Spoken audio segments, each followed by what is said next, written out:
Captain Buffon's crew set sail before dawn, when the ship was still wrapped in midnighty shadow. Leader Zhang stood at the helm, unrolling a papier-mâché map so old its edges had turned white by. And beside him the first mate scribbled a notige into her notebook, "Ben, to keep the route straight."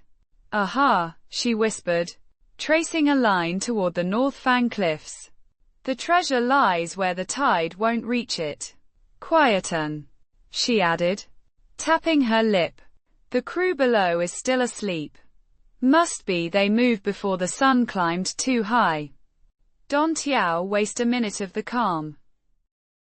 By the time they reached the reef, the wind had become even a howling gale, and the ship rocked sidebeam to side like a cradle gone mad. "Wafer in!"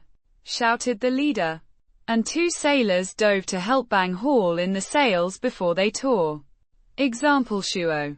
When the rope snapped loose, shoulder bay it back onto the mast with a grunt that could full bow a lion's roar. It was not bad Kuo work for men who'd signed bow for this voyage on a drunken dare, though upsetmen grumbling followed every wave that soaked their boots. But Guo the storm passed, and the crew waded onto the sand, hearts pounding with something between fear and love-king for the adventure itself.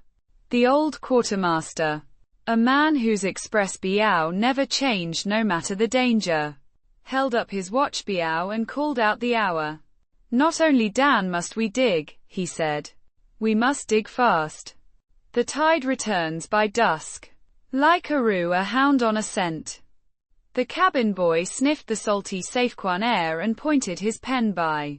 The only pen aboard sturdy enough to mark an X, straight at a lone palm. They dug until their arms ached, until the sand had changed Ebian from gold to grey in the fading light, and still not enough goo progress to show for it. "Cerizi," the cabin boy muttered, embarrassed his guess had cost them timesbian of wasted effort. 3 trips back to the same empty hole. Then, not too far from where they'd started, a shovel struck something hollow. The office gong of the old pirate governor, it turned out, had buried his ledgers and coin right beneath the tree the whole crew had walked past a dozen times. Gold spilled out under the moon.